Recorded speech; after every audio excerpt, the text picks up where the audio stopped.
Wait.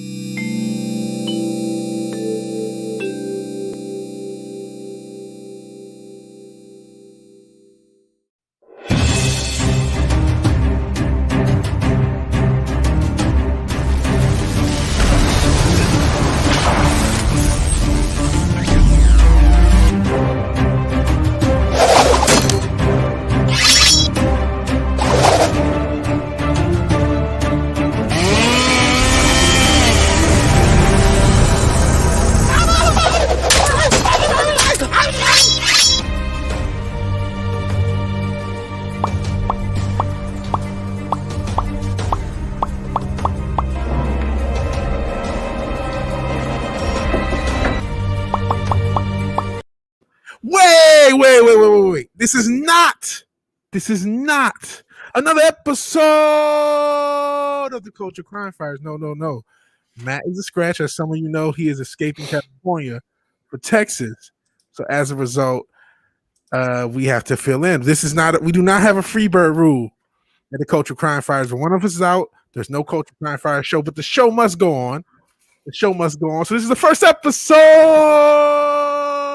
of Not Culture Crime Fighters, the show that we do when every one of us is out.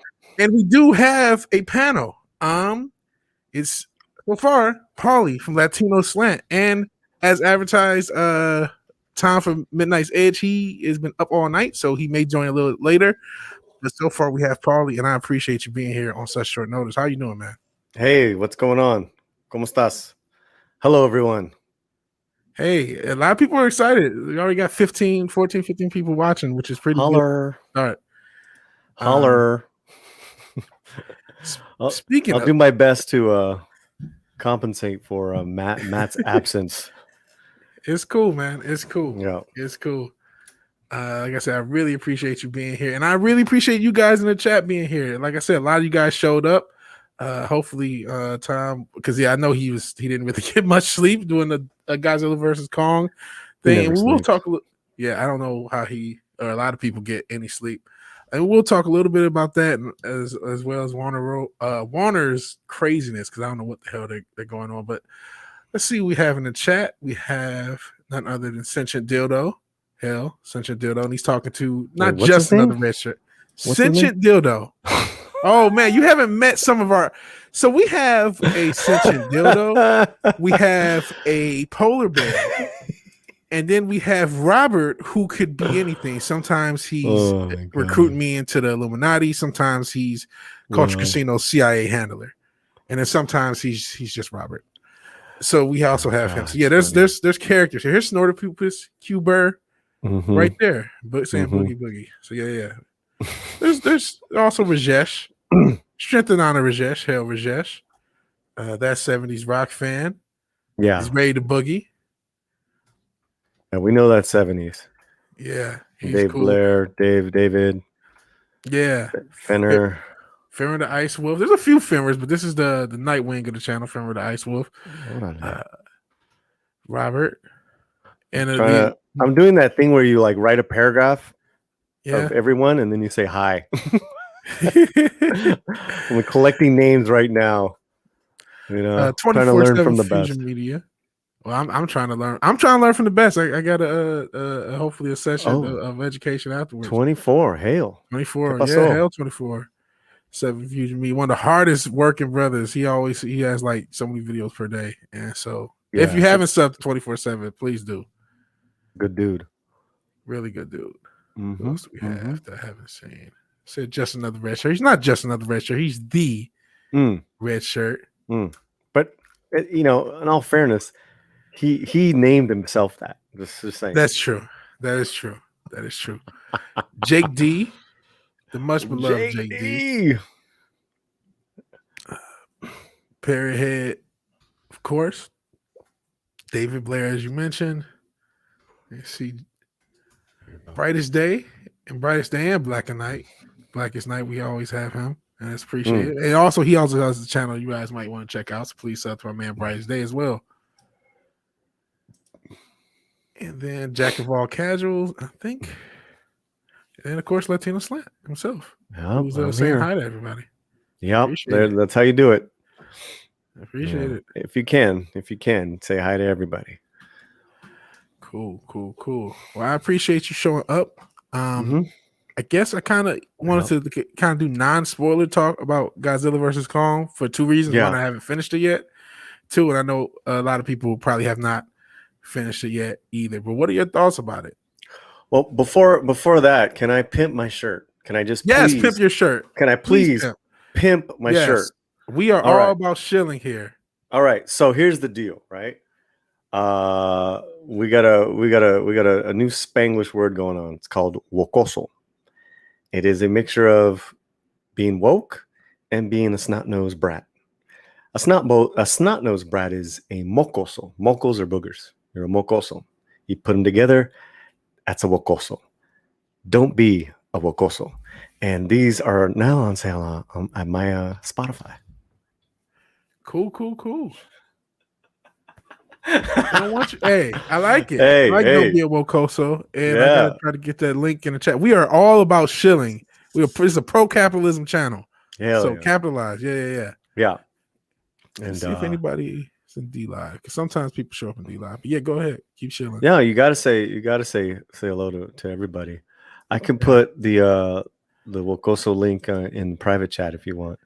All right, cool. Or just another red shirt. I don't know who your wrenches are. Let me see the page here. 70s Rock fan. Cool. Is 70s Rock fan a wrench? He may be. I know Rajesh just another red shirt are.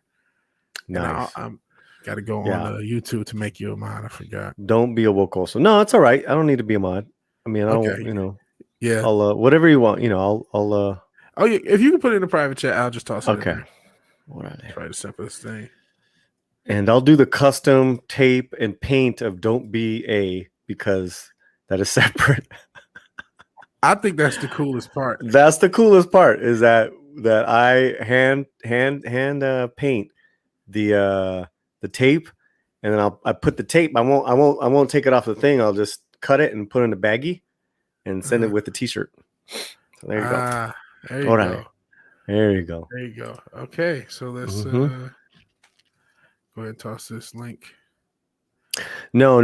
Wokoso is completely different than woke osos. Woke osos are bears that are woke, and we don't want to wait. We never want to wake up a bear. Okay, and again, we have a polar bear in the chat, so he technically where's Snorterpoop? There you go. Snorterpoop is Cuber. See, he says how old. He's a polar bear. But we gotta praise Godzillionaire's tie game, man. That tie game. Yeah. Oh, it's not a tie, it's a chain. It's a chain. Yeah. Oh, hell yeah. That money. Yeah. All about the money. Hey, and Godzilla is going to be a zillionaire after this this movie. There's a lot of hype about it internationally and nationally. Mm-hmm. Even though I'm watching it, on HBO Max and everything, I am going to see it in the theaters too. I'm gonna do the same. I already saw it on HBO Max, so now it's time to take it to the theater. Yeah, and remember the link is in the chat. The link is in the chat. And never wake up a bear. Snowderpoop is Q Bird says. There are a lot of animals in the chat. This is a weird place. Let's share that link, guys. And I just tweeted it out as well, brother. Cool.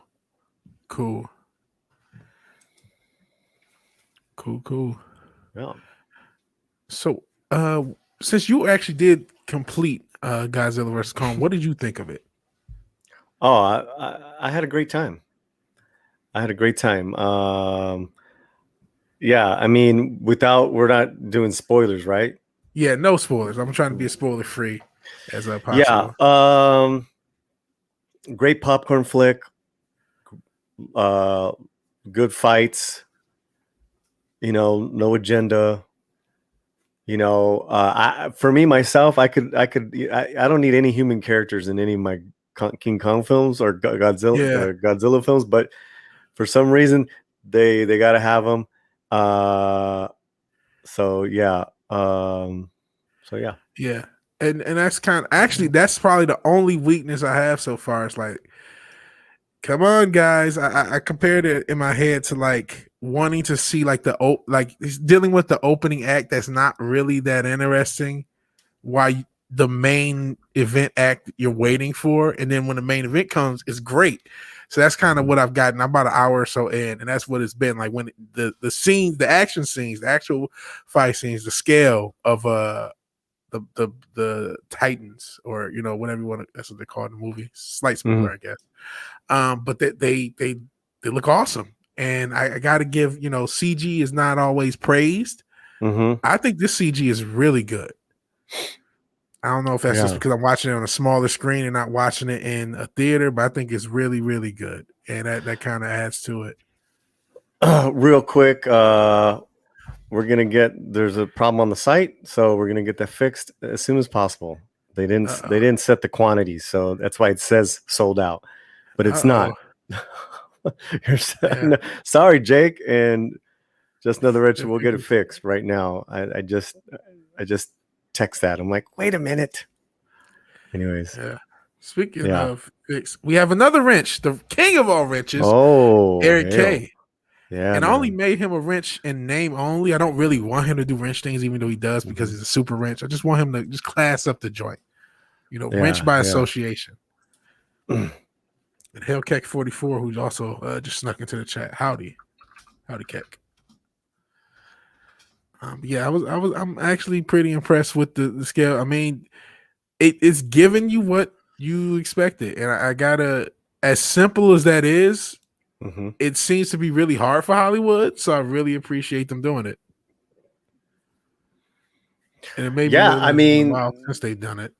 I guess that's like critics are already like, I don't know, are they fan bashing, or they're bashing. I did see some of that.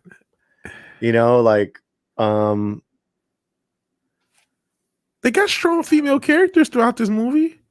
They did. It's a monster movie. It doesn't matter. It's like, I saw Nobody the other day. And it's like, people want to escape.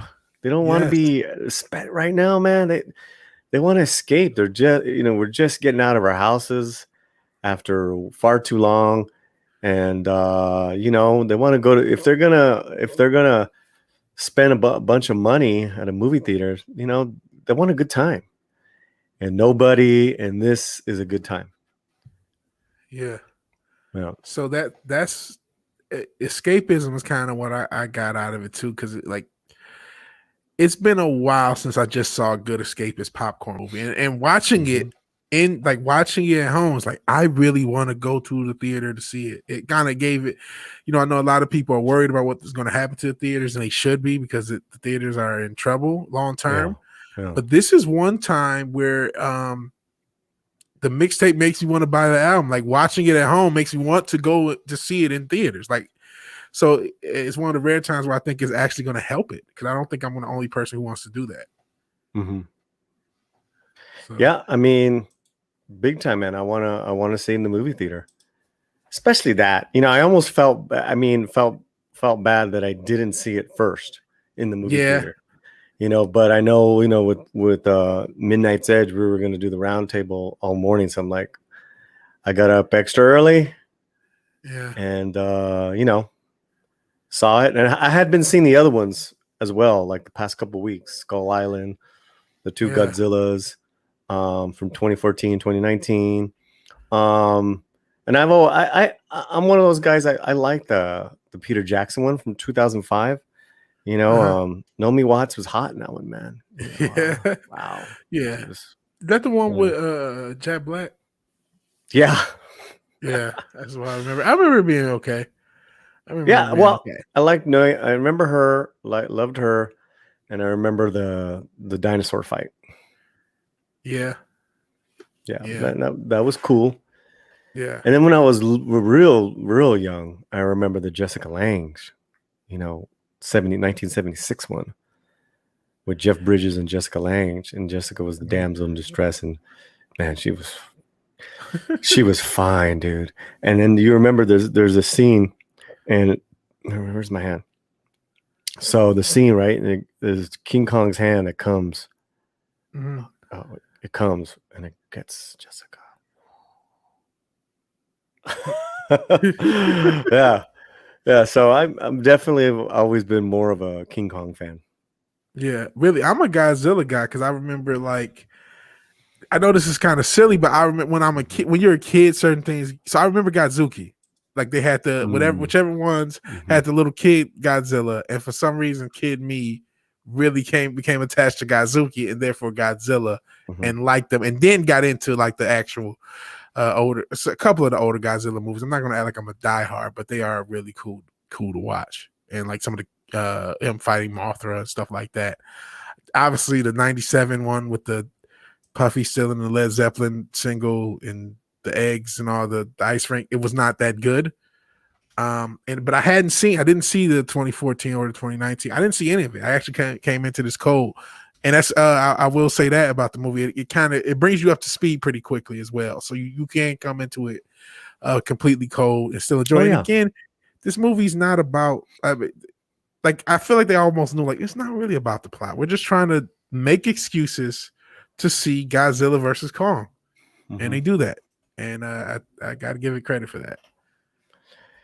Yeah, I mean, and there's a there's a lot, there's a lot of fun stuff to talk about, like who won what match, how, Yeah, and you know, and then the people characters. There's one that I really liked that I thought was really you could have taken away everyone except for these three characters, and that would have been a better film. uh-huh. But I don't want to spoil it for you guys. Yeah. I appreciate that. Yeah, I man. know a lot of chat appreciates that. Speaking of the chat, I just want to get you guys as you come in. Mm-hmm. Hell, Eric O'Sullivan, appreciate Mm-hmm. it. Appreciate you guys being here. Guys saying hi to each other. Hell, David Blair. Mm-hmm. Thanks for being here, guys. Yeah. So as far as I guess without spoilers, because I don't really know what else to say, because it is a very simple movie. It is kind of just a monster movie or kaiju movie to be more specific. Mm-hmm. But I would say if you haven't seen it, and I know a lot of people probably have, and a lot of people haven't, it is worth watching. There's no bait and switch. There's no if you're worried about that, which I know after WandaVision, I'm worried about bait and switch, so I haven't checked out the Superman Lois stuff because I'm like, all right, I'm not gonna have that happen again. But there's no bait and switch. You do get what you expect, and I appreciate that. I really do. Yeah. Go ahead. Well, no, I kind of wanted to just kind of transition because I don't really, I think it's kind of all to really say about it, especially without spoilers. Yeah, well, we could talk about the actors. Robert Okay. said the AOC looking Yeah, Latina was beautiful. That's she was. Elsa Gonzalez from Mexico, and Okay. I've seen her up in person, man. Wow. Really? Cool, Yeah, cool. yeah. She's been in she always gets the roles aren't really a lot. Like she doesn't do a lot, but with what she got, you always see her. Was it a Fast and Furious? I'm trying to remember what other movie I saw her in recently. But yeah, she's gorgeous. She's from Mexico, She is and gorgeous. she was in the Dust Till Dawn TV series. So and then the guy playing her dad is a great actor from Mexico, Demian Bichir, and he plays what was his name? Walter Simmons, the rich guy. Yeah, I just remember Yeah, Apex. yeah. So again, like I liked his character. I did want more. He was a great villain. I wanted more. Yeah, yeah. Okay. But I was comfortable with it. Like the less we see characters, to like just show them. They could have been a 2 hour fight scene. I would have been happy for it. I that's if there is a knock on the movie, it's just waiting to get through the character. Even though they're not all bad. He is a well played villain. Some of the characters are cringy. Some of the moments are cringy. But Yeah, I mean, it's still fun though. I It's mean, still pretty fun. yeah, I mean, what do you want to do? You want to warn people, then we start getting spoiler territory, talking Yeah. about the characters in too much depth, but you know. Okay.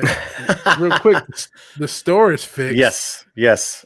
So please buy shirts. So please buy shit.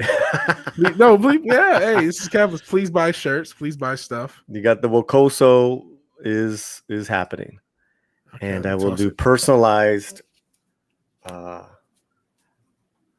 strips of tape. Oh, I look who's like the here! personalized to take. Yeah, hell, Culture Casino and Foulball showed up. Hell, Foulball. Culture Casino and Hell Foulball. Driving, we just want to stop in and say hi in chat. Keep up the great work. Awesome show. Thank you, man. We'll be back next week. Hopefully. I felt this morning like I should have shaved my head to like really like, you know, to keep encompass the the foul ballness of it all. Yeah. Well, see, that's that. Tom. Unfortunately, GVK took him out, and so he was supposed to bring the ball. That's why I used his hand for Matt's. Yeah, I don't know. I haven't. Is he asleep or what? I think he's probably out. And I did tell him, like, man, if you can't make it, that's cool, because I get it. So when we got off the show, we were having a quick little talk, and then he was just like, wow, what time I gotta be up. Yeah. So, but it's all good. Yeah, it's fine. I appreciate you being here. This is actually, I think we have the most I've ever had watch anything on my channel at once. There's 25 people here, so I appreciate everybody here. Hopefully Tom will show up, because I hope everyone's not like, oh, Tom's not here, screw you guys, because that would suck. But I did want to get who called him the Dos Equis? Robert called him the Dos Equis guy, the villain. I called him the Dos Equis guy. Yeah. Yeah, he actually would be a good Dos Equis guy, like a real Latino doing the Dos Equis guy. Like that guy wasn't Latino. Really? I didn't know that. Jewish.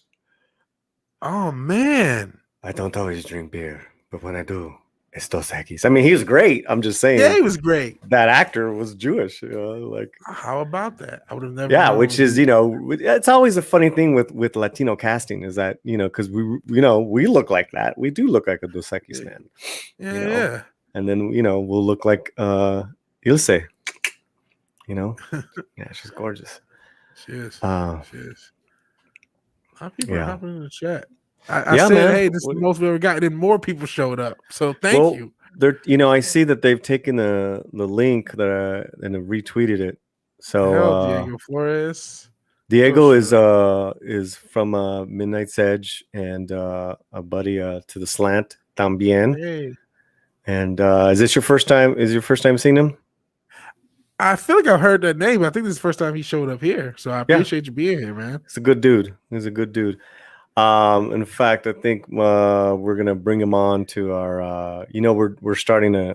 We already announced it, so we can announce it. Midnight's Edge in Espanol launches 5 de Mayo. And, I did not know that. Super myself dope. And Geek Tropology are going to be the lead guys on the Spanish stream. Yeah. Then Diego's going to join us sometimes. You know, they heard culture. Yeah, Safar. Yeah, there he talks about the Jew. Yeah, yeah. I think you're absolutely right. I don't think this actor was one, but that's not the point. Your point is correct. There are a lot of Sephardic Jews, Spanish Jews, all over Latin America. I know, man. It's a Get funny your culture thing. lesson on the Culture Crime Fighters. Orale. Cool. That's cool. But I didn't know about Midnight's Edge and Espanol, and that's cool. Geek Tropology's involved. I love him, man. I've done quite a few streams with him, and actually, I never did release the clip, and I should have. There was it got really exozone on one of my streams a few weeks ago with Geek Tropology. So yeah, if you hadn't heard it, I guess Rajesh didn't know either. So yeah, Midnight's Edge and Espanol, and that's super dope, super duper dope. We've already started gathering content, interviews in Spanish with filmmakers, actors, musicians, and yeah, man, this is just the beginning. So we welcome anyone that wants to come on the stream. You know, just necesitamos hablar español. Yeah, I'm not going to end up on. I probably will end up on Smash Word today, trying to figure out. Oh, look at right there, the Dos Equis, man. Look at that. I told you. Yeah. Snorta poopus. Snorta poopus Q Burr. Yeah. Dos Equis, man, was Jonathan Goldsmith. Mm-hmm. Now, I don't know. I always, I don't think he's a Spanish Jew or a Mexican Jew. I always thought he was just New York American Jew. Which again, I don't care. He did a great job. It's just funny, because, the voice of remember the Taco Bell Chihuahua? Yeah. Yo quiero Taco Bell. I remember that. That's Carlos Alazraqui, and is an Argentinian comedic and voice actor. Carlos Alazraqui was Lieutenant Gutierrez on Reno 911. Oh, did you ever check that show out? Yeah. I used to like Reno 911 a lot. So I had to go check and see if Jonathan Goldsmith was indeed Spanish speaking actor. No, he's just completely American. Yeah. There's no mystery to it. So. No. Yep. And, born in NYC to toot. Yep, that's exactly what I found. Yeah. Shout out to Snorta Poopus Q Bird. Despite his paws, can still use the Googlenator or the computer or phone like everyone else is. And like as far as cultural crime fighting, I think when it comes to casting, that's just always a thing that Latino actors have always faced, which still happens today. This week, ABC recasted the lead role of Maggie. It's a comedy pilot on ABC.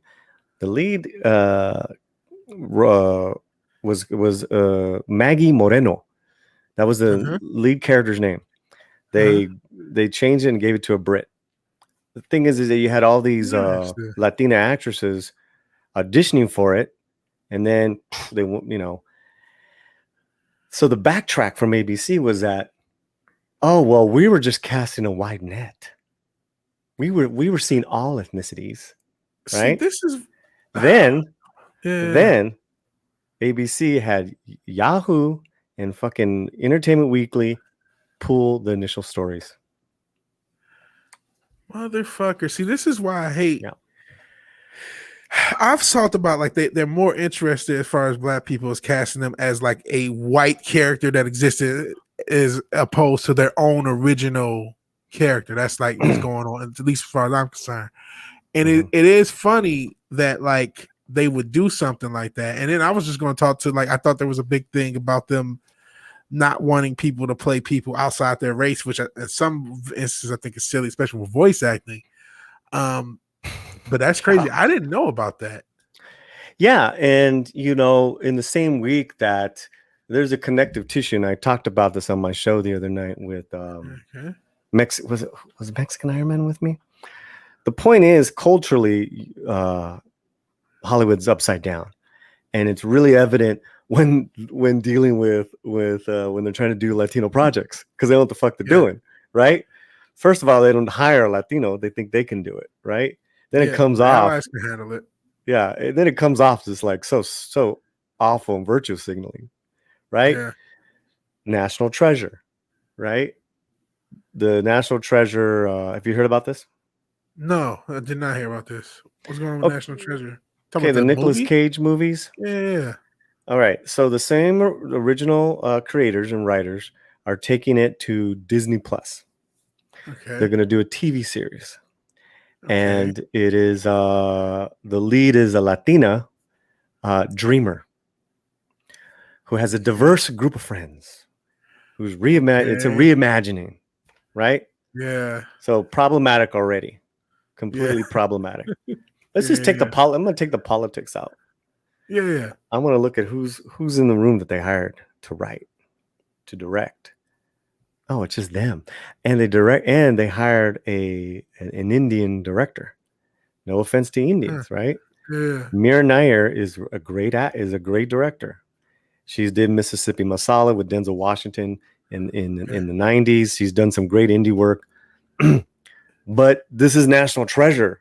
And, like, so then you throw everything up there on the wall, dreamer, diversity, cultural identity, which reeks of, BS. Yeah. But then, all right, so you're going to write it yourself,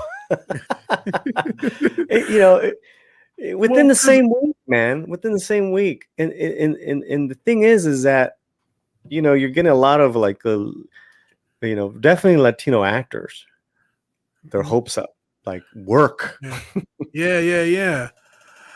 See, the thing is, because the reason they do dreamer and diversity and all this stuff, that's just like, hey, this is an excuse not to work one, excuse not to work two, excuse not to have to write anything, excuse not to have to be accountable to writing good scripts and doing good work. It's like, oh, it's diverse cast, so it doesn't matter, you're just a bigot to folk. Because that's a huge reason why they hide behind identity politics aren't the politics themselves. It's the excuse to not be held accountable to whether or not you have a good product. That was, the Last Jedi 101 was all, hey, we are, you're all istifos because you don't like this product. And so that's why they that's why they like hiding behind these words. But as you say, they don't really even live up to them on any level. No. Especially not a creative one. No, and at the end of the day, they'll just do what they did with Maggie. They'll just write out anything that's interesting. They'll just, because what that means is that they have to get it right.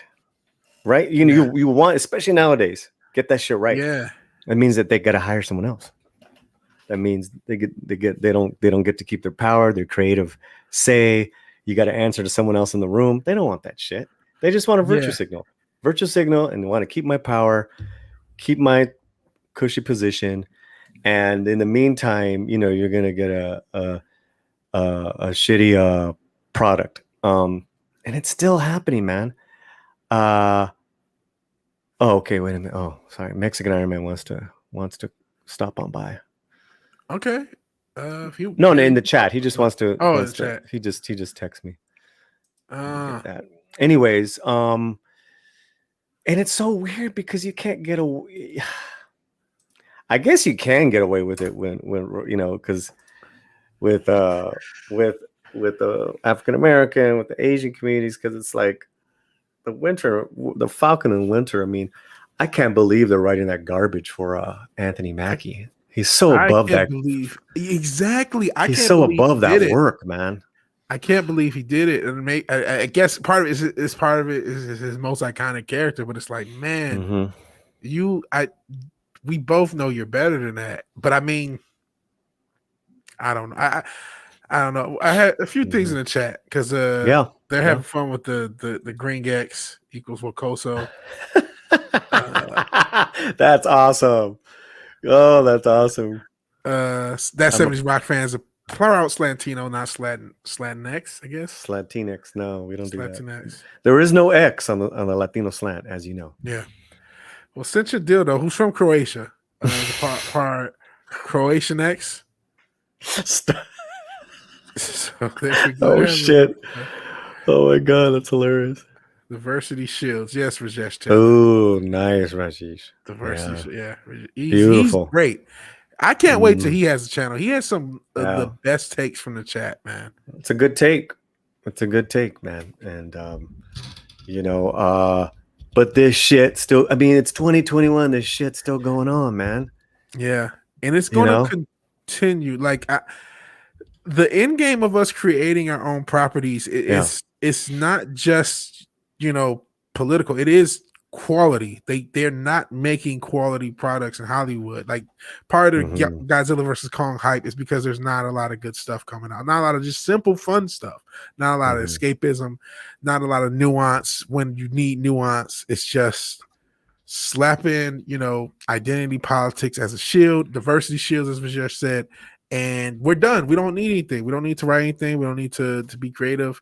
We don't need to take chances. But I think what you need is people with ideas, actual dreamers. You know what I mean? Actual diverse dreamers with diverse in mind, diverse in thought, who have stories that they need to tell. Now they need to tell. And you don't have that in Hollywood. You have too many it's too much. A lot of it's paint by numbers. That's how you get some of this diversity stuff. And it's just there's not.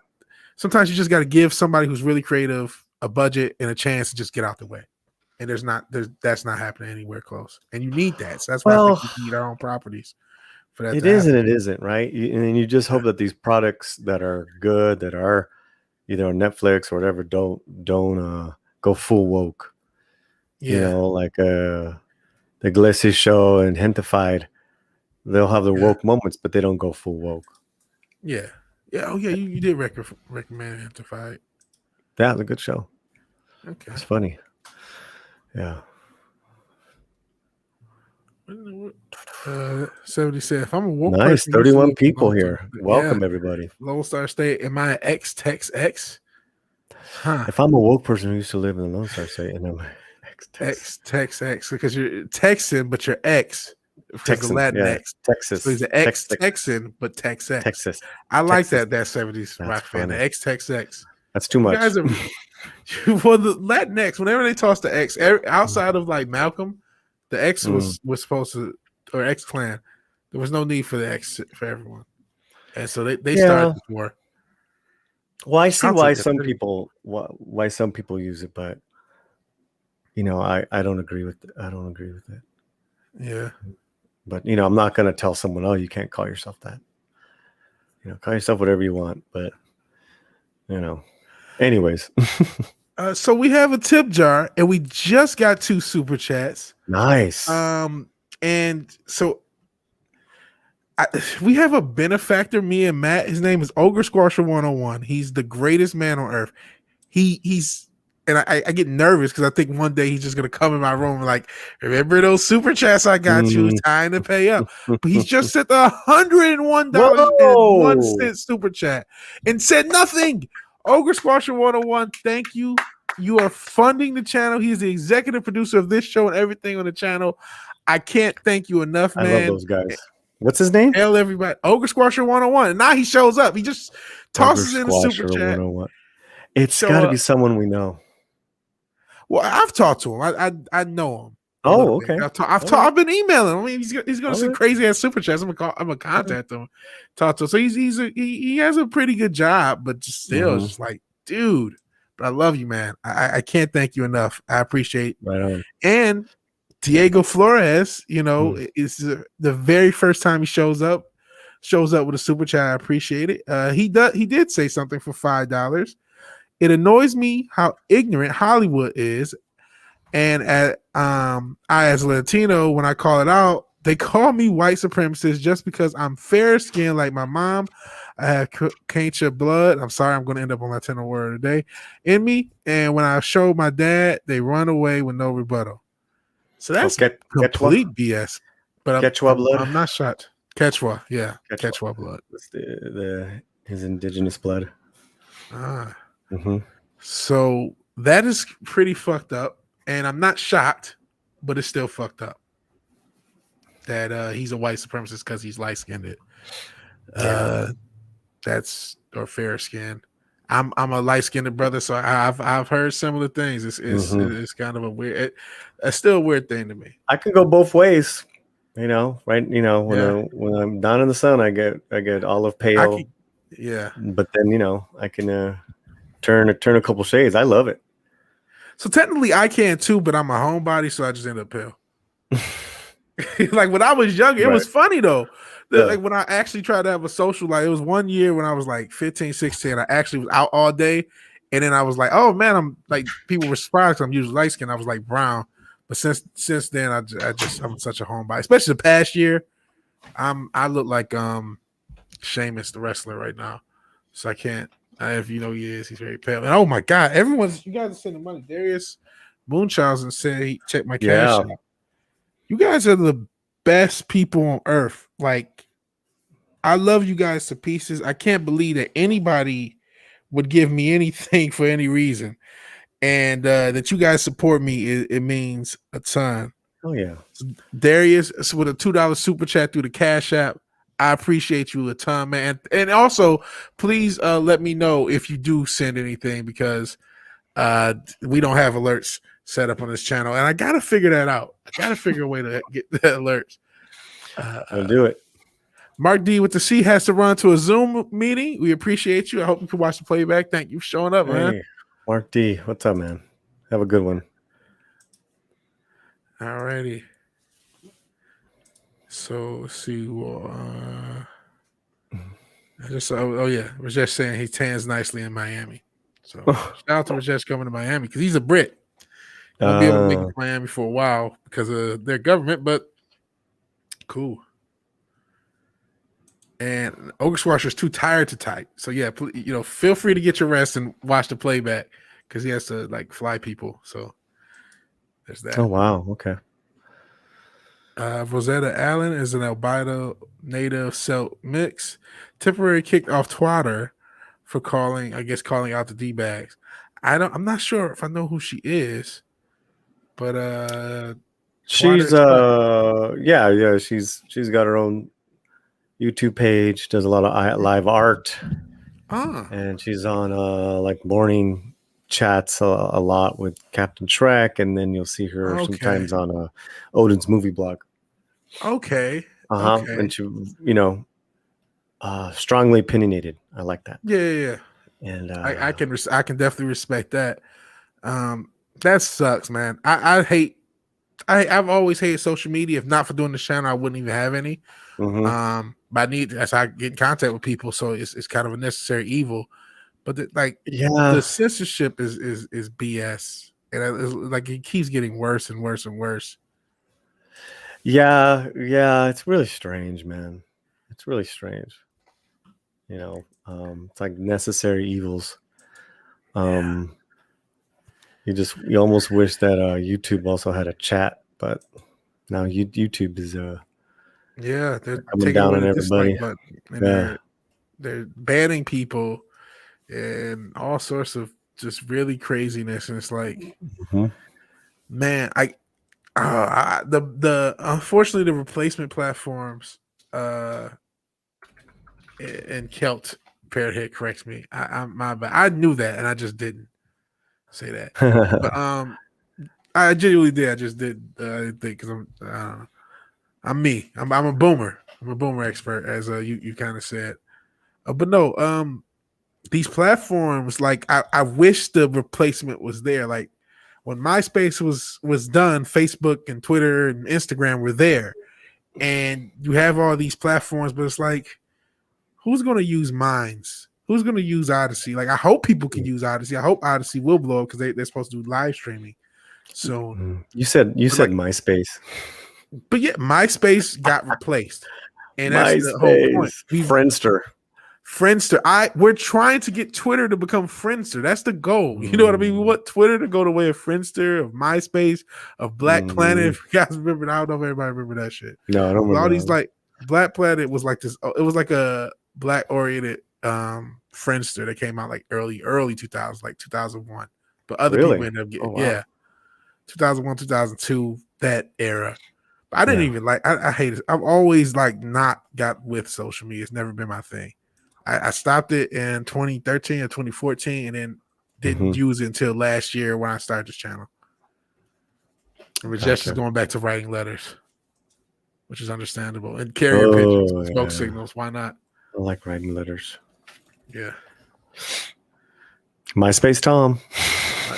Since your dildo holds MySpace makes a comeback so you can post HTML in his thing. Have a Them Franchise Boys song in his top 8. MySpace Tom was always there for you. White T. That's funny. What's up, Soul Assassin? Soul Assassin.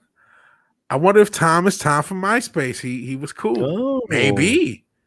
We don't know. Never seen them both in the same room at the same time. I can't say. No. Nitrium or Nitrium. Eric K is supposed to be the most chill stream to mod. Hopefully Eric K doesn't have to mod, man.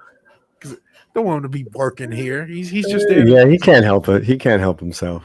Yeah. He can help. The only way you got to do it is you got to bring him on the show. Yeah. So we had a 1K celebration part due with Latino Creole and Eric K. And it was nice just for him to chill and talk with us, Yeah, Eric K is great. He'll come on Matt show, the Mhm. MFR Cocktail Lounge on Fridays, right? Oh yeah. Unofficial Friday night Tice after party, or after not after party. It's more of a chill drink spot. Mhm. And so yes, he'll just come over and he'll do that. So he is cool. He's a cool guy. He's the first super chat. Him and that 70s rock fan tied as the first and second super Mhm. chats I ever got through Streamlabs. And thank you anyone who does use that or Cash App to fund the channel. And I actually, think it as was I say that, I think somebody else has. I think Yeah. Culture Casino or according to Christy, one of my first people to give me money on through Stream Elements, and then Culture was the first guy who was unsubscribed to me by YouTube. Really? Well, that told me, it's like, oh man, I'm unsubscribed. I mean, you'd be surprised that stuff happens. Oh Look at yeah, Culture. no, yeah. What's up, Cuddles? Cuddles Casino. Nitrium says he thinks he has a Wikipedia entry. And Sitchin Dildo hates Soul. I'm not sure if he means Soul Assassin, Soul the movie, or just the concept of the soul. But he says hell. I thought I said hate. I can't read through this damn mask. It Hell does say Soul. whole. Yeah. Hell. Yeah, I can't read. Excuse me. But what was I going to say? Super chats. Mm-hmm. So we were talking about the first when you said cuddles, and then Yeah, we our first super chats ever. Yeah. And I appreciate all the super chats I get, and it looks like I got a couple here. Brightest Day for $5 says you're the reason I have half my subscribers. Yeah, please sub to Brightest Day since he's paying money. No, sub to Brightest Day because he has a good stream. I actually caught part of his Gunpla stream. I think it was last night, just because it was just on. So he says, yeah, you're the reason I have half my subscribers. You earn every cent you get. Keep up the good work. Thank you, man. Thank you. You know how to do the Stream Elements notification, and so it comes up in the chat like Culture Casino just did $10. Okay, I because I'm a super boomer, I think I have it crossed. So I'm using Streamlabs to actually get donations, but Stream Elements to actually use the bot for them to hop up. Okay, so all right, yeah, you're gonna have to figure that out. I don't want to make this another Saturday stream. I did a Saturday stream where I basically went on with Fat Steven and Purple Valkyrie trying to figure shit out, and people were like clowning and yet tipping. I was like, this is hilarious. Listen, if figuring out will get me more money, no. And I mentioned him super chatting, that 70s rock fan donated $5. So once time turns up, we will have my favorite ZZ Top albums, Trey Songbrace. Nice. Let's see here. I'm just checking to see Twitter because just in case he does show up, because I'm not, he had a long day and he had messaged me like 3 something talking about sleep. I'm like, oh man, I don't know if he's gonna make it to be able to wake up. Just a tipping, Robert. Yes, just a tip. Just a tip. I seriously appreciate it. You guys are awesome. You guys are beyond awesome. Beyond awesome. Yeah, Diego Flores is a great supporter as well, and you were right. It was productive, and it gave content to help with monetization. Yes, I got 120 hours left. Yeah, what to get to monetization? Mm-hmm. Oh wow, I thought okay. Well, you'll make it. No, I didn't have my hours yet. That's 4,000 hours you got to get, buddy. Yeah, I know. And I don't stream every day like I used to, so. Yeah. Oh yeah. Hey, if ever you want me to hop on, I'll definitely do so. And I guess talking about super chats is getting more people to send super chats. Snorter Poop is Q Burr donated $5. You pop Paul. He loves the polar bears. The walrus, I guess he says the walrus next. The walrus to me to donate. So I guess the walrus is actually donating, not Snortopupus Q Burr. So shout out to the walrus that Snortopupus Q Burr is probably going to eat. I appreciate you donating before death. It means a lot to me.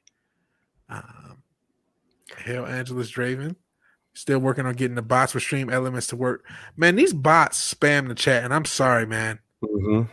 They spam the chat. See, I got those bots to work. So once I got those bots to work, and then I kept seeing people use Streamlabs. I'm like, oh, I'll use Streamlabs to donate. And then I realized you can actually use donations through Stream Elements. Well, yeah, so maybe I should just switch to that.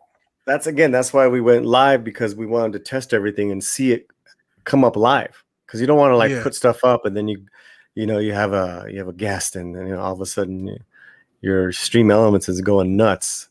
Yeah. Hail Mexican Iron Man! Hail! ¿Qué pasó? Hail Mexican Iron Man! Trying to donate, cannot figure out the Streamlabs thing. Yeah. Boy, our Stream Elements is really easy, man. Okay, maybe I need to switch to Stream Elements and not Streamlabs. Just make sure it's you got to make sure it's easy for the easy interface for the user. Yeah. That's why I'm almost there, because I'm I'm already done with Stream Elements on a certain level. Excuse me. Yeah. But yeah, man. Well, see, the thing is two things, and I know we're going inside YouTube, and people are like, "Oh, we want to talk about Godzilla, Kong, and other shit." Woke Osos. The hell is this? But you keep a higher percentage. You keep most all of it for the donations, and you have to split it with Google. But it's obviously built into the interface, so it's easier to donate for everyone else. So yeah, because it gets the whole credit card set up. It's like, and it's seamless. But yeah, and there's other, you're doing great, man. You're doing great, and this is great, and everyone's coming up together, and it's a lot of fun. Thank you, 32 Flavors. Yeah, 32 Flavors. Nick Weiser sneaking in the chat. Yeah, man, got a nice crowd. Beautiful crowd. And Keely Chow. Hell, Keely Chow. Trying to, as I catch you guys, say hi to you guys as you walk in. I know it's quite a few people, and I'm not used to having as many people, but it's been growing. Yeah, it's been growing, and I appreciate everybody showed up. I appreciate, again, you showing up as well. I guess I kind of want to talk about Warner Media in general. Because there seems Civil War, I don't think is really quite doing it justice. This seems really like a complete discombobulation. I kind of covered it yesterday on the podcast, but there have been, over the past few months, as far as Batman and Superman, there have been like multiple actors attached to each role. At one point, they said they were going to have 3 different Batman in 2022, with Michael Keaton and Ben Affleck both being in the Flash movie, and Robert Pattinson being in The Batman for Matt Reeves. And then Michael Keaton came out recently, said, I don't really know about that. And on top of that, you have the thing with the Superman, where we have J.J. Abrams and Ta-Nehisi Coates attached. And then you have Black Adam, and it looks like The Rock is looking to get Henry Cavill involved. And on top of it, even though they're trying to get rid of the Snyderverse, regardless of what's going on, Ezra Miller, Gal Gadot, and Jason Momoa are all going to return in their roles going forward, even without a Snyderverse. So my thoughts are like twofold. Like, one, I kind of feel like everything is all going to happen, because I don't know how they can. It seems like there's so much tied down. Like, I don't know how they can get out of any of it. But like, they don't seem like they have a plan to really get rid of the Snyderverse to me. And aren't they going to confuse the shit out of normies regardless of what they do? Because it just sounds like a lot. I mean, I'm a normie with what you're talking about, and it sounds like a complete chaos. Yes. Production chaos, scheduling chaos. Actually, Mexican Iron Man would know a lot about the business end of it. So I don't know if Mexican can throw. Oh man! No, he got it. He figured it out. He just sent a new one. He sent it out. So cool. Thank you. Yeah, I think with with the pandemic, there's they were saying it's just amazing that they got the Batman done. Yeah. And then I guess you have this group of people that, led by Ann Sarnoff, that are, happy that Snyderverse is over. Yeah. Let's move on. So yeah, I don't, Yeah. just as someone who's a consumer, I was excited to see the Snyder Cut. I'm actually on my third viewing. I stop and Okay. go with that one, like a stop and Yeah. start. Yeah. Me too. And actually, I Mhm. like it in that setting. I'm like this. I know they initially had an idea to release it in parts. I'm like, you know what? That wouldn't have been a bad idea to do it. Mhm. I do like Mhm. it watching it in parts. What are your thoughts about the Snyder Cut? I'm seeing like super mixed views in the chat as Mhm. Cincha Dildo says Ben Affleck is the best ever, bestest ever, and then Nitrium says the Snyderverse is awful. But I'll be eating those words once we get the Abramverse. Exactly. So Right, yeah. Better watch what you say, what you wish for. yeah, You just might get it. Um, it's all right. You gotta like fantasy, this type of fantasy. You gotta like slow motion. Yeah, you do. You gotta love slow motion. Yeah. Zach's never met a shot he's never loved to put in slow Gotta motion. love running like this. I don't know what that's all about. It's very strange. But that being said, there's a lot of entertainment there. There's some beautifully looking shots. There's some Yes, there are. beautiful worlds. Fuck, man. Just a lot going. And then people like Affleck and Guile, and even well, not Henry so much. They kind of took away from his character a They little keep bit. cutting Henry out. Yeah. And I thought Ray homeboy Fisher, Ray. I was very much shocked at how well he did Mhm. such a good job that I understand part of his beef, like at least how he could be seeing ghosts, because it's like, man, he was a big part of a movie. He actually had a movie lined up at one point, and then that gets taken away. I understand being upset at that. That's a fair, not necessarily how you handle it. Ray, because he kind of Oh, Ray. a lot of Ray, people we're talking call about Ray. Ray Fisher. Yeah. A lot of people call him Cryboard. And I did too. I'm not gonna lie. But I did too.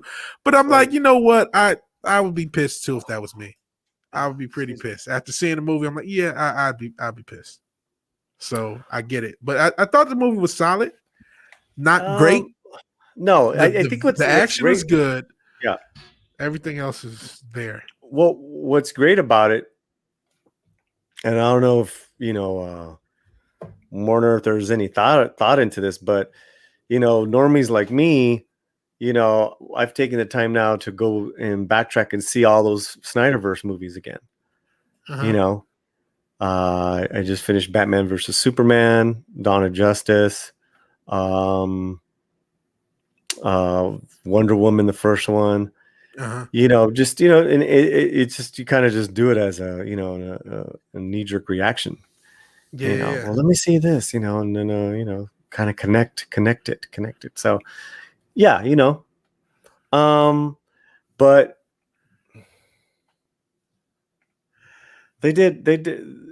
they're also behind Godzilla, right? Yes, they're behind Godzilla and behind the Mortal Kombat movie, which just got pushed back apparently. Yeah, a few weeks. So I think they're doing pretty well for themselves. Like, who's talking about Marvel right now? No, Marvel. It's funny. I think Marvel's kind of after WandaVision and Falcon and the Winter Soldier back to back.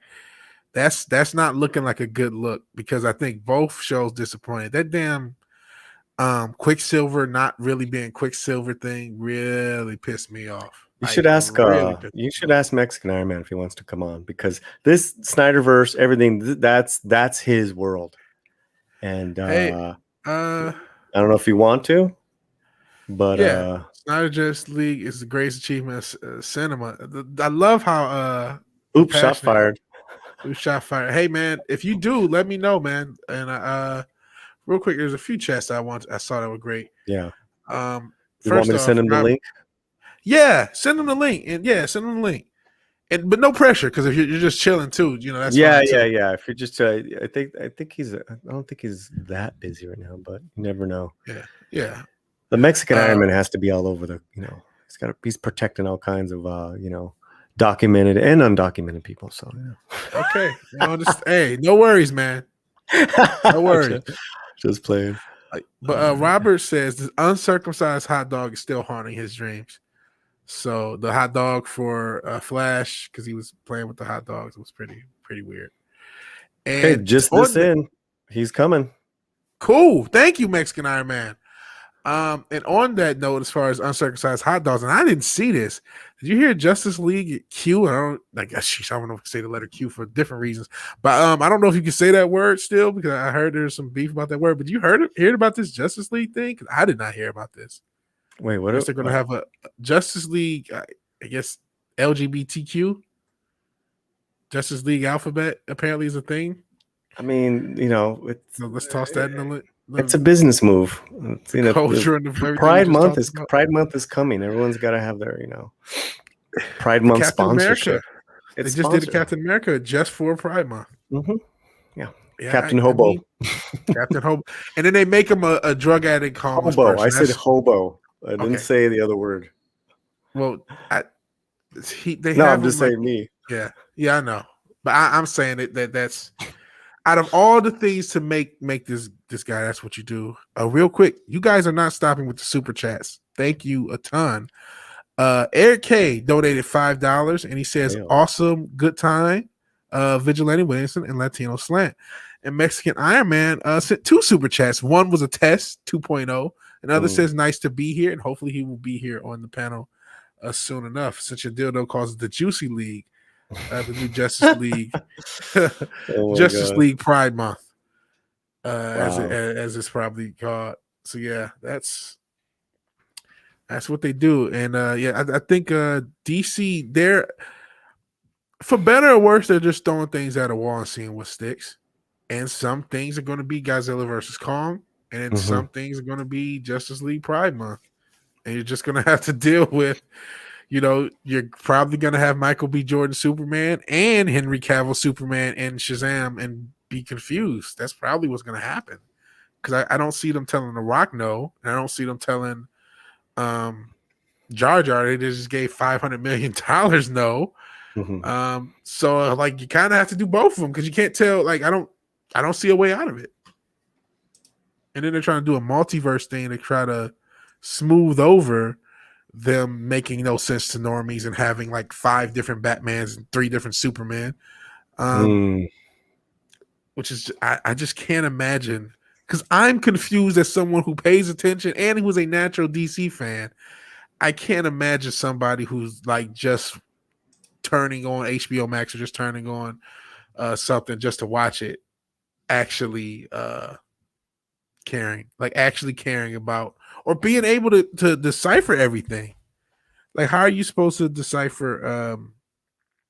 Because since Paul's gonna be gone for a little bit, chat. What do you guys think about this slate? I talked a little bit about it yesterday. How DC and Warner is crazy, but if you have a normie friend, how do you even explain what the hell their next few movies are going to be? How do you explain? Because even though the Snyderverse is over, but we're still going to use Gal Gadot and still going to use Jason Momoa. So is the Snyderverse over if they still have movies? I guess kind of. And then you're just going to replace them with Robert Pattinson? Maybe. So we're going to have a new Justice League where some of the Justice League is from the original Snyderverse and then some of them are woke Superman and Robert Pattinson Batman. Who knows? Eric O'Sullivan says, I actually like the Superman of the multiverse. He loves Captain Carrot. And I'm not familiar enough with the Superman of the multiverse to know who Captain Carrot is. So sorry about that, Eric O'Sullivan. And Snorter Poopus Q Burst says, unfortunately, his only skills are sleeping, eating sheep, and working as low-rent staff in a library. I did not know polar bears could get work at his library. Ooh. I guess somebody has to be a librarian in the North Pole. It's good to know. So, everyone's got to do something. And Robert Pattinson, who was doing allegedly Zoe Kravitz on top of Batmobile, says, "Do not talk of." He calls him meth head Batman. I call him Sparkly Boy, but I've been trying to be a little bit more kinder because he could do good. You know what I mean? He could do well. A lot of people were down on Heath Ledger, and that turned out to be incredible. So that chance exists. So I Not don't too want to, bad, right? Yeah, he did an amazing job. I just don't want that egg on my face in case he knocks it out the park. But I don't have high hopes on him doing it. Well, he's you know, he's a good actor. Yeah. Yeah, I mean, I think he's miscast The still. Lighthouse was really good. With that he did with Willem Dafoe. Yeah. I'll never I've see heard that movie again, but the acting was incredible. It was just Speaking of incredible, we have our yes, own Mexican Iron Man for the yeah. first time here on the Not Culture Crime Fighters and on my channel. How you doing? Oh, what I heard this is where the Mexicans were meeting up. What is this? What? I'm kidding. What's up, sir? How are you, sir? Hail. I'm doing well. I feel honored to have you here, man. I'm honored to be here. I was looking in the chat stream. Paulie told me that he was over here, and I was like, "Where? I can't find his channel." And then I can't believe I wasn't subbed. I am now. I'm subbed now. But I was looking in the stream, and I was like, "Oh my god, the Wrenches!" I'm like, all my super boys are here. Yeah, like in the stream, like all my Uber super boys are here in your stream right now. I'm like, what the? Well, yeah, it's funny. You may not know me as much, but I do know you because I've been at my little ever since the last few months of last year, like fall of last year, I started following Loki, and then that's how I kind of found you and your channel, and and then I kind of got cool with Paulie and a lot of other guys through Nerdrotic's member stream. So that's kind of how Eric K and all these other guys showed up. So yeah, and in the past few months, I've been doing a lot of content and having a lot more growth than I ever thought. And so it's kind of like surreal whenever I can do streams with like people I started out watching. So hey man, I'm happy really to be here and be supportive of, and I like you. I hate social media, but you know what? It is a voice for things that need to be said, and some of the stuff you were talking about, like the curtailing and the censorship, it really blows. But you know what? All we can do is keep showing up and trying. You know what I mean? We just gotta, being genuine and being straight up and stuff and supporting each other. What I was afraid of has already, started to happen, which is that, the longer that we're locked up and stuff like that, or locked down, or however you want to call it, we gotta support each other, make sure we don't turn on each other, we've got to really support each other and make sure that we understand that everybody's got something, unique story to tell and whatnot and stuff, no matter what happens, But thanks, appreciate the kind words. And the funny thing is, I got a channel, but I really don't have any content there. I more kind of bounce around and try to help other people with their content a little bit. Yeah. So hey, you're kind of the glue of the community. So I appreciate you being here, man. I appreciate that. Real quick, he's the manteca. Since your dildo's upset, there's no Caucasian representation on the panel. He's asleep. What do you want me to do? One's asleep, the other one's on the road. Yeah, we're the B team. The B team. Hey, Vigilante, it was a funny story the other day. I was I can't remember what stream it was, but it was something Hispanic related, and then I called. Oh, I know what happened. Late last week or the week before, someone tried impersonating me on the internet, and they were like calling out geeks and gamers and saying that I'm not really I can't remember how it went down, Paulie. It was something like I'm not really Mexican. You're not really Mexican, or something, or I'm not Mexican, and I'm being used as a toy for the. Oh boy! I don't know, geeks and gamers. I mean, I am Mexican. See right here. Hold on, there's a camera over here. Hey, but I can't remember what happened. So anyway, so then I got all heated and I called moms and told her to fax me my birth certificate from a billion years ago. Back when it was done on stone. So she scans it to me, and then I pull it out from the dot, thinking it's gonna say nice little Hispanic on the top right. Probably not Chicano or Latino. Maybe Chicano, probably not Latino. It's back in the day, back in before fire, So I hit print. The dang thing comes out and it says red in big huge letters, Caucasian. You know why I knew you were going to say that? Because I have a Puerto Rican friend, and he got in trouble. But on the listing, it listed him as white, even though he has a Puerto Rican flag on it, tattooed on his arm, and he's clearly you would never consider him just Caucasian, but that's what it listed him as. So anyways, I wanted to know from Paulie if he could, like, talk to Tom or somebody. I mean, is there some kind of patriarchy, coupon book I get now, or some kind of, You get white privilege apparently. So Yeah. since you do though, we do have Caucasian representation according to Mexican Iron Man's birth certificate. It's not too legit though, bro, because I'm pretty Mexican over here. See, Yeah. Upgrade. But I don't think you're Mexican X because Oh no, the whole Latinx thing that doesn't work for me. Oh no. Yeah, we have a lot of people having fun with that in the chat. We have X-Tex X, Croatian X. There's a lot of X going on.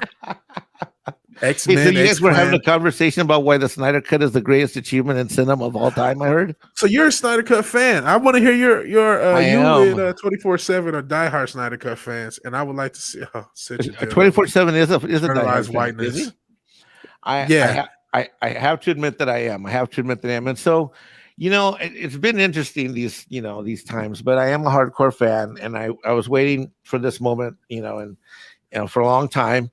And I've been blessed to actually be on an Uchi stream where, when the trailer came out, and I've been waiting for this for a long time. And, people, it's really an interesting experience, because I have to admit some things. When I saw it take BVS in the theater, oh my God, it was an awful experience. And then, and then the worst experience was seeing the theatrical Justice League that what's his face, the other dude put out. Justice League, Joss Whedon. I walked out and I felt sick.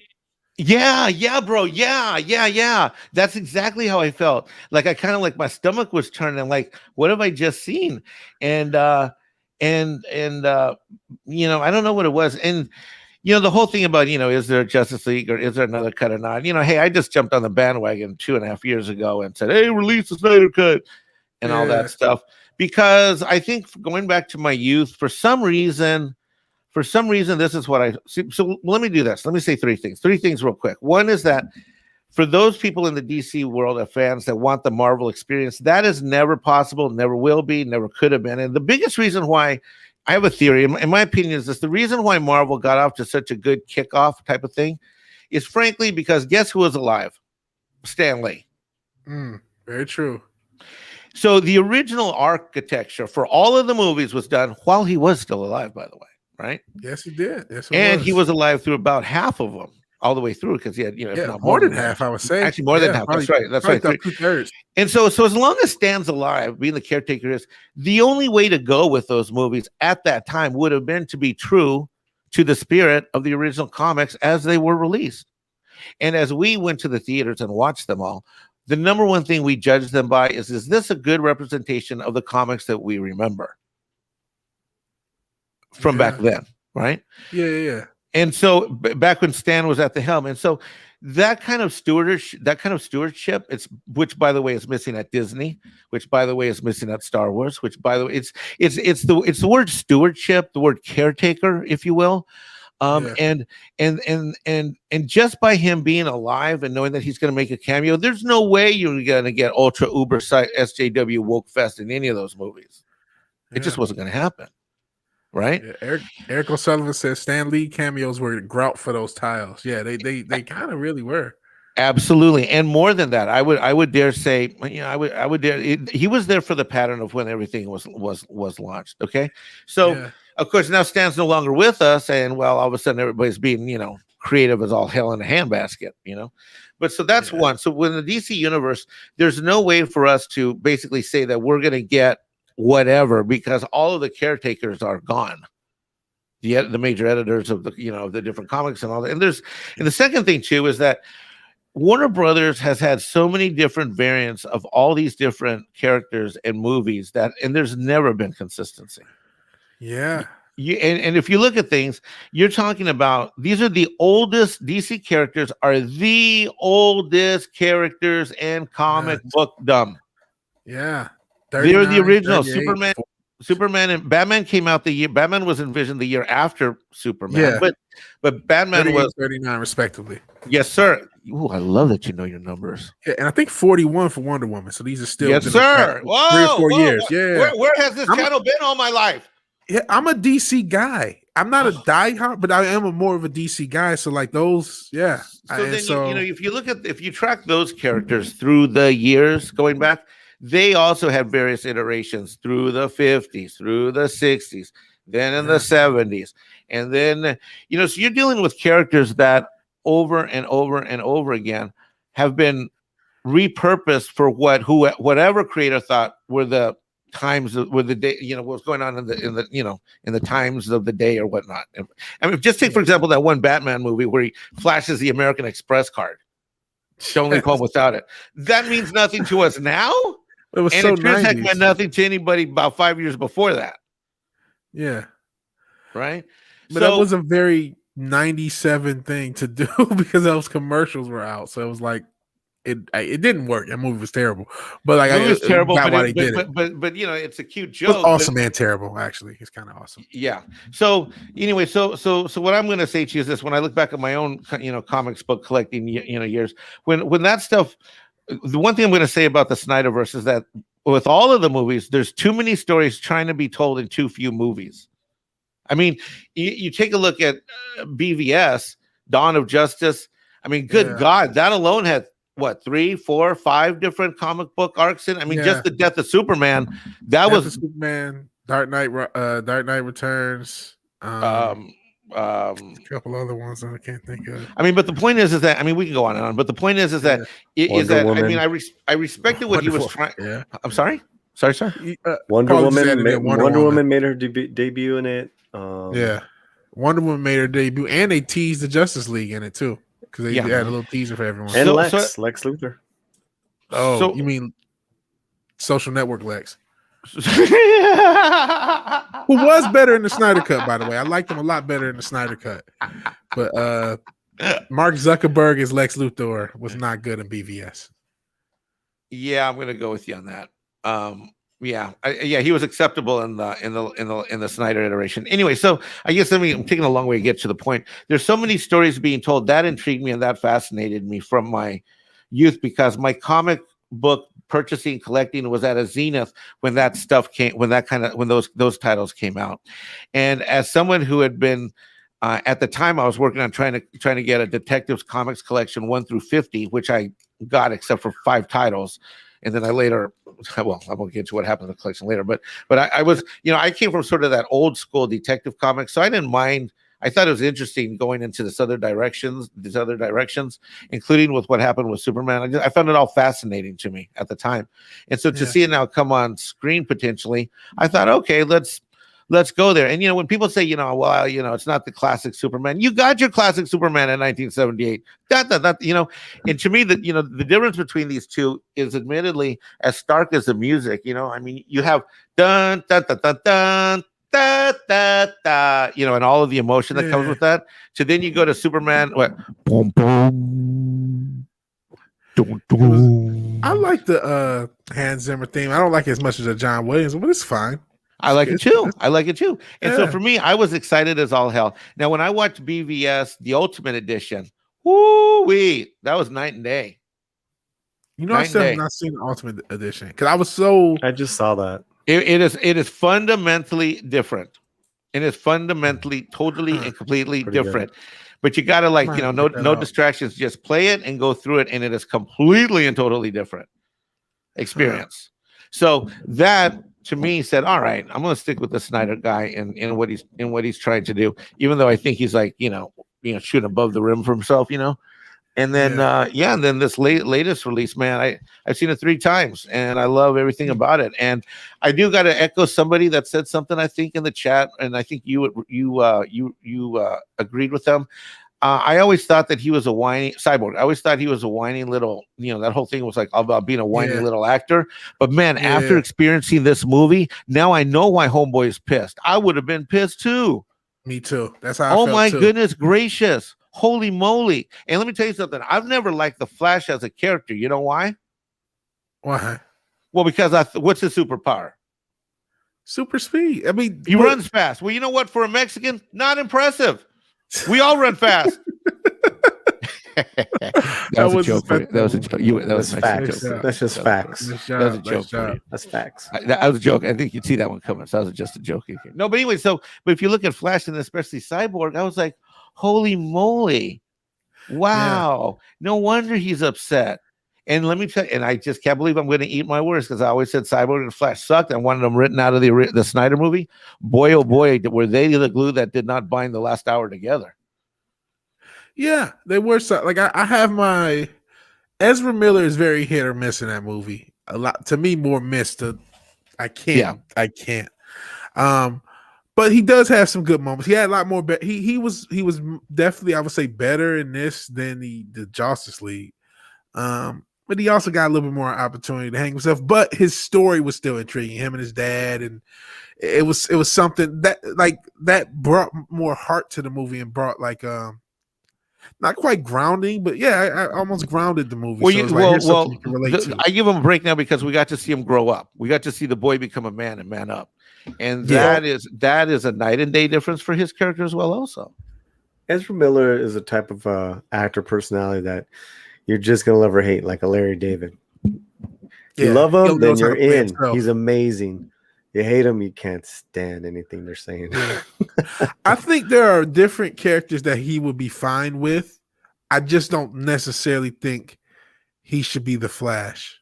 To me, I just don't think. I mean, he is the Flash, and he's doing his thing. I know after the Snyder Cut, I actually checked out the scene where he cameos in the show The Flash, and I actually thought that was really cool because it kind of links up to the Snyder Cut. Because he said something like, I told Victor this was possible because he was going through different universes.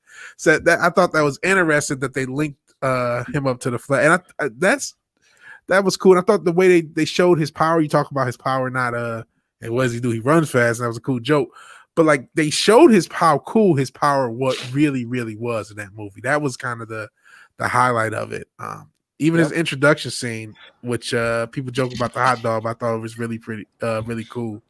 There were some great moments. I mean, Eric O'Sullivan makes a great comment. No one ever talks about Kevin Spacey's Lex Luthor. Yeah, Lois Lane, which was a great version of Hackman's Lex. Yeah, Superman Returns. It's not terrible. It's just not. It's solid. You know what I mean? The movie is just okay. And that's kind of why it's kind of forgotten. The whole movie, some people remember, but it's kind of forgotten about. But it wasn't a bad portrayal, or doing his own Gene Hackman impersonation, sort of. Yeah, I miss Gene Hackman as well. Shout out to Hoosiers and Hunt for Red October because those are both good movies. Yeah, but I don't think it was written that good. I think it looked great. It's some good casting, good filmmaking. Yeah, it was kind of the emo Superman. I don't know. Yeah. And, but they did try to pay homage and connect it to the 78 Superman. He was less emo in this movie. He's probably less emo in this movie than he's been in anything. I didn't see the Ultimate Edition of BVS, but in the short time that we got Superman, because how long? I think Henry Cavill as Superman has said maybe 50 or 60 lines total, because he never has a line in any of these movies. If you watch Man of Steel, he barely talks. Watch my God, you're right. He barely talks. And in this, he maybe has said 100 or 200 lines total as Superman. It's a very small amount. I wish somebody in the chat get on that to see how many lines. Maybe I should do that for a video idea. They don't know how to write for lines. Huh? They don't know how to write. God, you're completely right. I never realized that.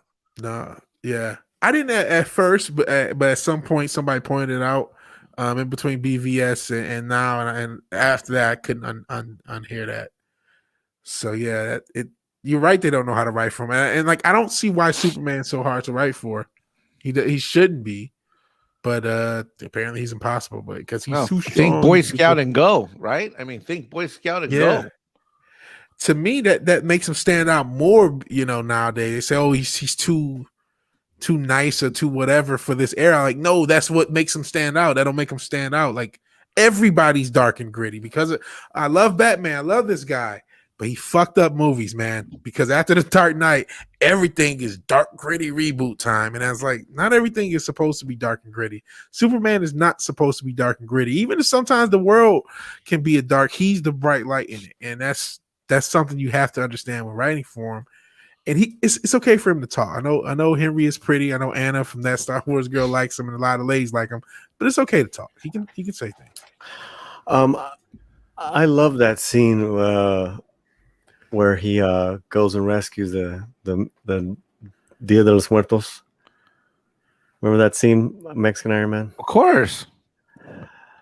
And he puts I don't know if it's a woman or a kid, and he puts the kid down, and then like the village or like all the Mexicans put their hands on him like he's the Messiah. Yeah, right? He just gets up and he's looking at the sun. I'm like, that's Superman. Yeah, it was great. Yeah, it was a great shot. That's the one thing Zach is. He has those really, really like, wow, that's how Superman should look, or that's how Batman should look.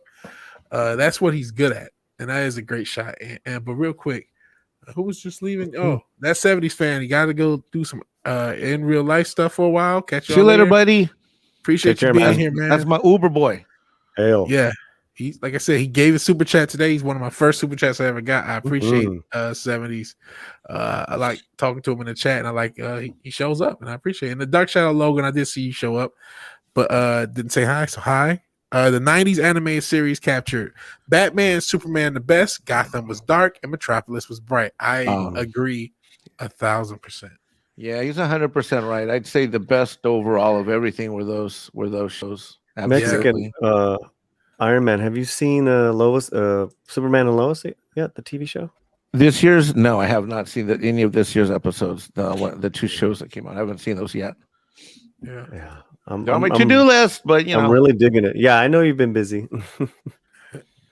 I'm personally waiting. Like I said about the WandaVision thing, I got really burnt on that because I did like the first 3 or 4 episodes of that, first 5 almost, and first 2, and then the middle 2 I did, and then the 5th one I did, whatever, and it just went to complete shit. So I'm like, you know what? Once the season's complete, and I know everyone says this whole first season was good. Then I watched Superman and Lois, but I heard they did 5 episodes. Then the COOF shut down the production, so there's going to be a huge delay until the season's finished. Is that? Yeah. I think it's like 16 episodes that were ordered, and then it makes you think is like well, that was before. Yeah. So are they going to? Because there's nothing. To me, there's nothing woke about these first 5 episodes. You got a little women's empowerment, but that's always been Lois Lane. Yeah, that's consistent with character. Yeah, it's consistent with her character, and I'm just kind of scared as to what they're gonna do with it. I'm like, no, don't fuck it up. That's the worry with everything. Brightest Day brings up, Justice League and Justice League Unlimited were also quality. That whole they call it the Tim versus Bruce Tim. He was one of the main guys in that. I think it was the head. Or the DCAU, where you go Batman, the animated series, Superman, the animated series, Justice League Unlimited, Batman Beyond, Static Shock. I think the Zeta Project is loosely tied, but really that's the main canon. And those 4, Batman, Superman, Justice League Unlimited, as good as if you like these characters, I don't think you're going to get a better depiction outside of the comics than that series. In those series, and it is one long canon, especially from really Batman is kind of an episodic monster of the week type of show, even though it's great. But from Superman on, the story goes from Superman to Justice League and Justice League Unlimited, and it is a one long arc, and it pays off, and it was extremely well written, and we will never get anything like it again, unfortunately. Yeah. About current Hollywood. What's your favorite DC film, Mexican? The favorite DC film ever? Golly. Well, you can go last century. No. I'll just my gut reaction is, the original Superman is probably my all-time favorite, just because of how old I was and the impact it had at that time. I still get that same chill feeling when I see it, even though the what do you call it? The special effects are way different now than they were then, right? Yeah. Mhm. I still get all the same chill. There's probably maybe 20 or 30 different comic books that I that look and feel like that movie did. Mm. It's like almost I could pick up any 20 or 30 of different eras, and they all have that same kind of look and feel. I don't know if you agree with that, Vigilante, but so Uh-huh. the 78 is by far by far my favorite. And then I would have to go that I have to tell you I didn't really enjoy most of the 80s and 90s Batman movie iterations that were put on screen for one reason or another. So I you found did that not? did not. Mm. I watched them all. I mediocre enjoyed them all, but every single one of them that ended, I thought could have been, would have been, should have been better for one reason or another. Let's see. Fair. Let me see. I did very much enjoy. Let's see. Let me think of how I would rank them. I did enjoy. I'd say the second Christian Bale movie, was the best of the three. Mhm. Yeah, I think it's And pretty unanimous. Some and people like Batman Begins as well. I like it. But I don't know. I don't know. I mean, how many times can you read the same damn origin story in how many different ways? That's Mhm. that's my issue with another issue I have with the upcoming one. How many times we have to see Bruce Wayne's parents get shot? Right, Spider-Man get bro? bit by that spider. Like, Mhm. goddamn, we see it every 2 or 3 years. Right, bro. That's exactly it. That is exactly it. I'm just like, oh my god. Okay, here, let's do another iteration. Oh, they get shot, the pearls, and it's like, we get it, man. It Is he sucks. is he connected to the Joker? Is he not? Is it Sometimes, yes. Sometimes he had this lifelong connection to the Joker. Sometimes Sometimes he he didn't. doesn't. Doobie doobie da, dabby dabby doo. Just like, I did enjoy Ben Affleck as Batman in a weird Mhm. twist. I don't, it's really surprised me. I enjoyed him as Batman. yeah, And that I kind of do too. surprised the hell out of me. Yeah, So I guess he would come in number 3. Yeah, I like Ben. I thought he did, and I liked him in this one a lot better because he wasn't the Punisher, and even in BVS, he did okay with what he got, and really the look, I think he's the best. I As think far you're as right. visually, Yeah, I think you're right. it's the best looking because it's I the think most. you're right. Like, I think you're comic-like. right. Better than even all of the Christian Bale ones, right? Would you Yeah, agree? I agree. Yeah. Because the Christian Bale, the costume was cool, but it was too. My issue, and I love the Christian Bale movies. Like, my favorite movie, if you ask me, would be The Dark Knight, the second one. But Mhm. like, I do get the flaw that this was probably too grounded. They went a little too serious, and they forgot like Batman still is a fantasy character, just like James Bond is still a fantasy character. Like, I know he's in a reality, but you can't be a super spy and tell everyone your real name and drive an Aston Martin. That's not how it works for a spy. It's a fantasy, and Batman's similar. It seems real. It's supposed to be like a city, but he's implausible. It's a fantasy, and you got to remember that even though you want to ground it, it still has to be a fantasy. And Right. I even understand what you mean about the 90s movies. I like Batman 89. I actually like them all in a weird way. Because the first two I genuinely like. The latter two I like kind of ironically. But none of them are really accurate to Batman. They're not as accurate to me as the animated series. Even Keaton. And I love Keaton.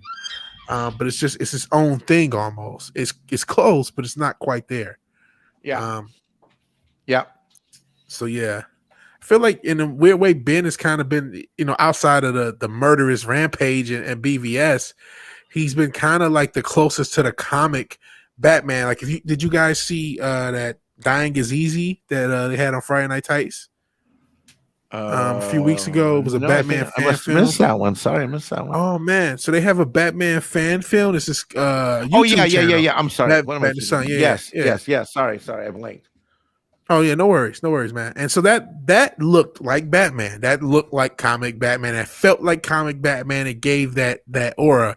And Ben Affleck, as far as live action major things, have been the closest thing to give that like comic book Batman aura. That right mix of feeling slightly grounded and feeling completely fantastical, which you have to get.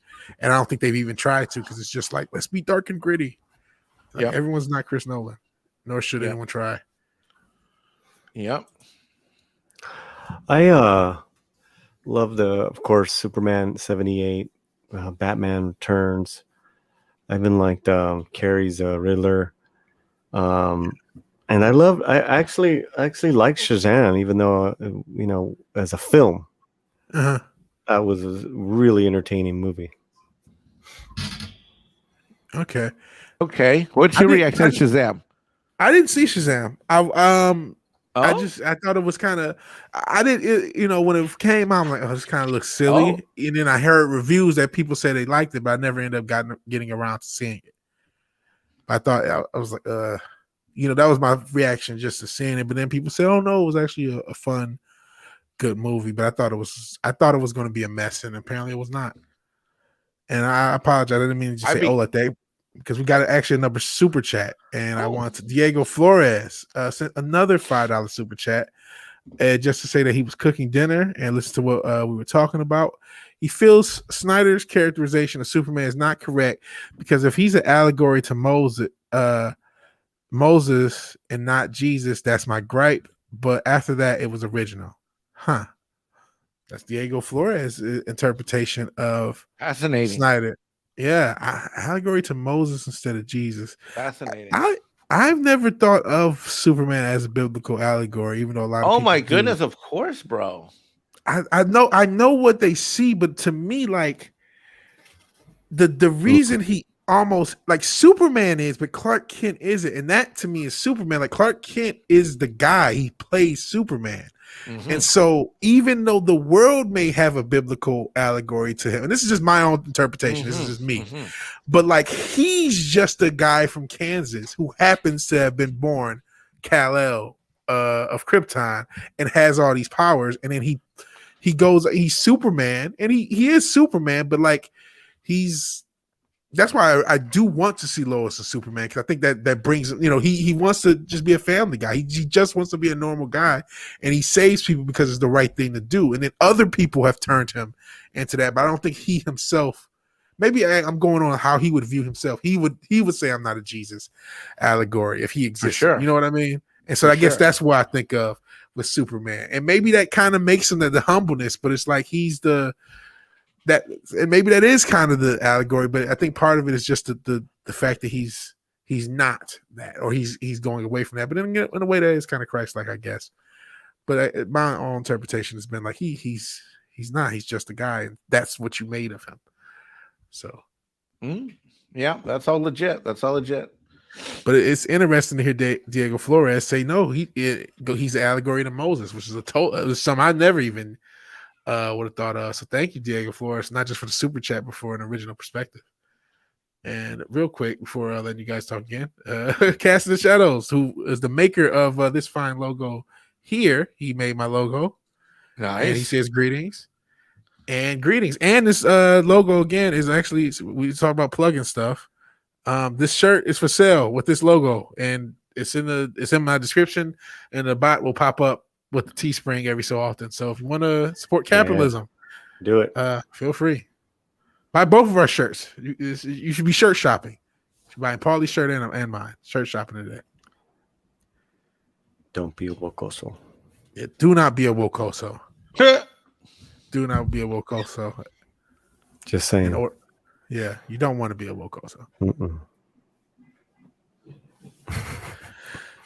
So, real quick, because we've gone about an hour and a half, and I don't know if Tom is going to show up. And I'm not sure how much time you guys have. But I gotta roll in a little bit just because I gotta do some filings before 5:30 p.m. West Coast. Same here. Yeah. Okay, then you know what? We can start to wrap up then, if you guys like. Did you guys have any other thoughts to anything we talked about? Either we're kind of talking kind of hardcore Warner, DC, and just like DC lore. Any final thoughts, Mexican Iron Man? I definitely am doing some research in terms of the studios and their financials and stuff like that. It's kind of just a pet volunteer project of mine. So maybe I can bring back some of that knowledge, back when I got it ready to you and your fans and stuff. So and then whenever you want to have me back, think about me again. I'm more than happy to come back. I mean, goodness gracious, everybody in the stream's like my super buddies. So you're always welcome back, man. Always welcome back. And Yeah, I would love to see what you have, and don't forget you have your own channel. Make sure you put it out there. You know what I mean? Make your in-depth video. I'm sure everybody will link to it because I am very interested in Warner's financials because I don't see like they're in a lot of debt and they have no direction whatsoever, and I don't know how they're funding all of these crazy things. Yeah. Well, fortunately, AT&T is a publicly traded company, so I'm trying to get into those, K filings and all that. But it'll be a couple weeks. But Yeah. Anyway, brother, thanks for having me. I'm gonna roll out. Let's see. Now, I'm on the internet. I'm at Twitter at Mike Canole SJ, and then on the internet, just Mexican Iron Man.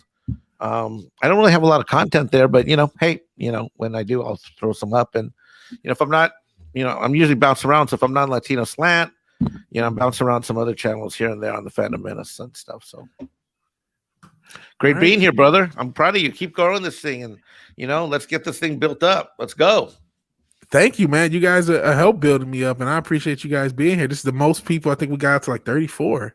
Yeah, I'll be happy to come on again. Just let me know, give me some heads up, and I'll be happy to come back again. And Paulie, thank you for everything you've done on your channel too. You're a great guy, and I appreciate your supporting other people's channels too, man. That's great. Thanks, man. Orale. Yeah. Thank you both, guys. This was a completely, impromptu. I didn't really even have that, but everything kind of came together quick. Real quick, Paulie, please plug stuff because as in life, when you need someone to really come in, Mexicans deliver. That's what we do. We give you great entertainment. We don't see color besides the color green. On the Latino Slant Shopify.